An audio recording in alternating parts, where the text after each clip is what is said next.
Hello, and a warm welcome to Reddit Echo. We all have that one travel story. The one that starts with sunshine and piña coladas and ends with you questioning your very survival. For some, it's food poisoning. For others, a missed flight. For me, a 15-year-old boy from the peaceful, tame, and utterly spider-free suburbs of England. It was a battle for my life in a Cancun bathroom, against a creature I was convinced was a demon, straight from the depths of the Yucatan jungle. This is the story of my brief, terrifying, and ultimately absurd war with the thing.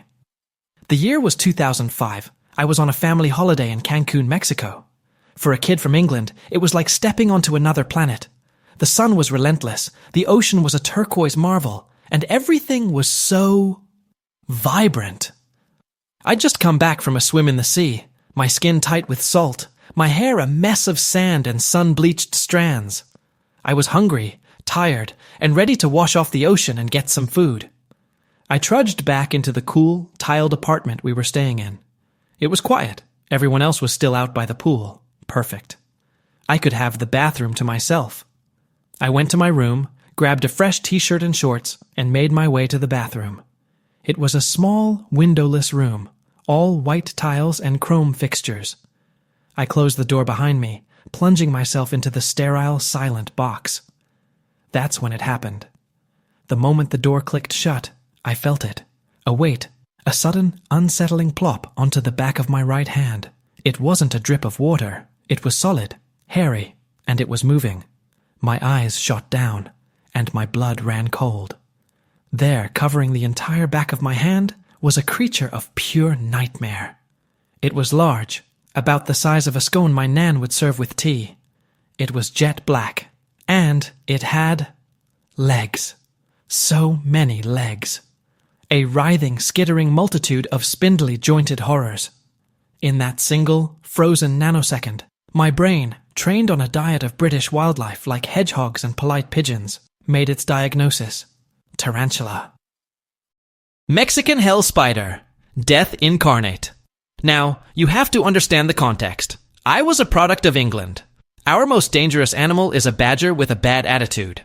Our spiders are small, polite, and know their place in the corner of the shed. I was neither equipped, trained, nor emotionally capable of dealing with this. My primitive hindbrain took over. This was the ultimate test. Fight or flight. Kill or be killed. This was my moment to prove my mettle, to return to my family not as a boy, but as a man, a warrior who had faced the jungle's fury and emerged victorious. I let out a sound that was half gasp, half strangled roar, a noise I didn't even know I was capable of making. My body went into a frenzy. I started shaking my hand like a man trying to throw off a lit firework, all while performing a frantic, uncoordinated leap onto the one safe haven I could see, the closed toilet seat. I was now a king upon his porcelain throne, under siege. The creature, dislodged by my violent convulsions, flew through the air and hit the tiled floor with a soft thud. It lay there, still, not moving a muscle. A wave of triumph washed over me. Had I won? Had the sheer force of my British panic stunned it? Had my warrior spirit been enough? My confidence, foolish and fleeting, began to bloom. Perhaps I would tame it. Keep it as a pet. I could name it Fang and parade it in front of my sister, who would surely faint from both terror and admiration for my bravery. Cautiously, I lowered one foot from the toilet seat, ready to poke the beast with a toe to confirm its demise. That was my second gravest mistake. My first was entering the bathroom. The instant my foot touched the cool tile, the creature sprang back to life. It wasn't dead. It had been waiting, plotting. It righted itself with an unnerving agility. This time, my reaction was not a warrior's roar. It was a high-pitched, pure, unadulterated scream. The scream of a teenage boy, whose entire concept of bravery had just shattered. I recoiled back onto my porcelain island, my heart hammering against my ribs like a trapped bird. And then it began its advance. It scurried across the floor with a purpose, its many legs making a faint, tick-tick-ticking sound on the tiles. But it didn't come for my feet. Oh no, That would be too simple. It scaled the wall. It moved with an impossible speed, climbing the smooth, white surface like it was nothing, until it reached the top of the very door I had entered through. It was now above me. Looking down, my sanctuary was compromised. The toilet seat was no longer safe. It had the high ground. I was trapped in a windowless room with a predator that had just demonstrated tactical intelligence. It was going to drop on my head. It was going to lay its eggs in my ears. This was how I was going to die, in a Cancun bathroom, half-dressed and forgotten. We stayed like that for what felt like an hour, locked in a silent Mexican standoff. Me, trembling on the toilet.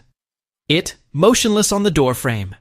And in that prolonged moment of sheer terror, my brain, desperate for any advantage, began to analyze my opponent more closely. Something was off. I counted the legs. 1, 2, 3, 4, 5, 6. 6 legs. Spiders have 8. This wasn't a spider. My fear, which had been a solid block of ice in my chest, began to develop a crack. Its body was large and round, not segmented. Its legs were long and spindly, but they moved in a way that wasn't arachnid. It was more of a sidle. The pieces clunked into place in my mind, reshuffling my entire reality.